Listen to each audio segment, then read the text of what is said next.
Pojď, poplav.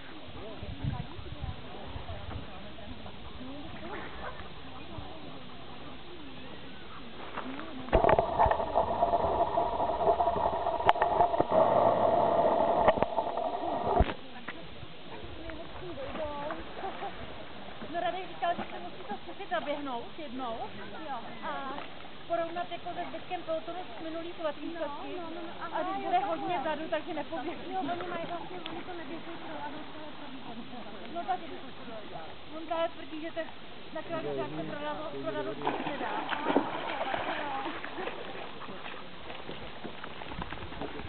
Takže spíš, aby si dokázali to jako zvládnout.